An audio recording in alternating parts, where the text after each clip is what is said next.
Assalamu alaikum students. Today we will discuss about ionization constant of bases. Ionization constant of base की strength के बारे में quantitative information provide करता है कि कोई बेस कितना स्ट्रॉन्ग है और अगर उनका कंपैरिजन करें तो वो एक दूसरे के कंपैरेटिवली भी कितने स्ट्रॉन्ग है। अगर हम किसी वीक बेस को वाटर में ऐड करें तो बेस क्योंकि प्रोटॉन एक्सेप्टर है इसलिए बेस वाटर से प्रोटॉन को एक्सेप्ट कर लेगी और हाइड्रोक्साइड आयन को प्रोड्यूस करेगी। फॉर एग्ज़ाम्पल अमोनिया, इसे हमने ऐड किया वाटर में। अमोनिया जब वाटर में ऐड करेंगे तो उससे अमोनियम आयन और हाइड्रोक्साइड आयन प्रोड्यूस होगा। देन हम केबी एक्सप्रेशन को राइट करके केबी वैल्यू को फाइंड आउट कर सकते हैं। सपोज़ हमारे पास एक जनरल बेस है बी। इस बेस को हमने वाटर में ऐड किया। बेस क्योंकि प्रोटॉन एक्सेप्टर है इसलिए इस बेस ने प्रोटॉन एक्सेप्ट किया और BH पॉजिटिव आयन और हाइड्रोक्साइड आयन प्रोड्यूस हो गया। अगर आप केसी एक्सप्रेशन राइट करें तो BH पॉजिटिव और हाइड्रोक्साइड प्रोडक्ट हैं, बेस और वाटर रिएक्टेंट है, तो केसी इक्वल बन है product concentration over reactant. Mean BH positive concentration into hydroxide ion concentration over base into water concentration KC expression के इक्वल है। वाटर कंसंट्रेशन क्योंकि कांस्टेंट है, वाटर कंसंट्रेशन कांस्टेंट है, इसलिए आपने वाटर कंसंट्रेशन को कांस्टेंट फैक्टर केबी के साथ केसी के साथ कंबाइन किया।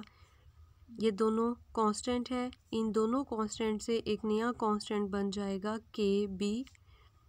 अब आपके पास इक्वेशन बन जाएगी KB is equal to BH positive concentration into hydroxide ion concentration over base concentration.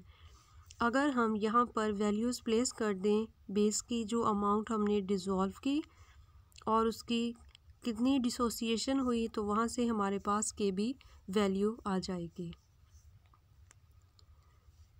KB value हमें एसिड बेस की स्ट्रेंथ के बारे में क्वांटिटेटिव इंफॉर्मेशन प्रोवाइड करेगी।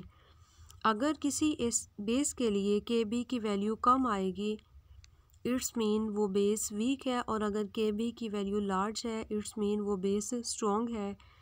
फॉर एग्ज़ाम्पल अगर हम अमोनियम हाइड्रोक्साइड को एनिलीन के साथ कंपेयर करें तो अमोनियम हाइड्रोक्साइड की KB ग्रेटर है as compare to aniline, it's mean ammonium hydroxide strong है एज़ कंपेयर टू एनिलीन।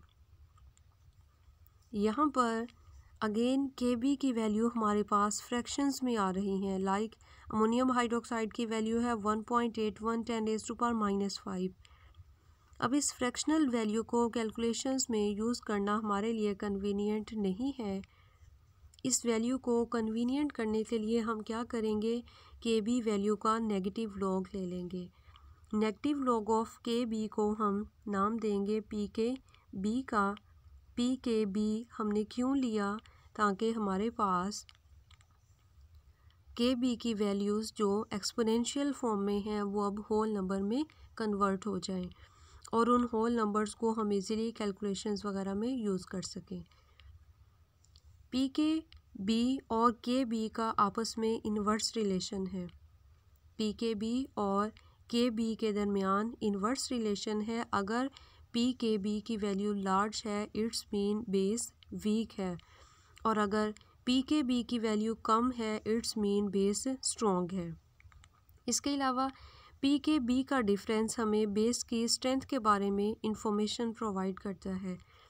अगर दो बेसिस के दरमियान PKB का डिफरेंस 1 है इट्स मीन वो बेस जिसकी PKB कम है वो दूसरी बेस से 10 टाइम्स स्ट्रॉन्गर है, और अगर ये डिफरेंस 2 है तो स्मॉलर PKB वाली बेस दूसरी से 100 टाइम्स स्ट्रॉन्गर है। आई होप गर्ल्स आपको समझ आ गई है। Thank you. अल्लाह हाफिज़।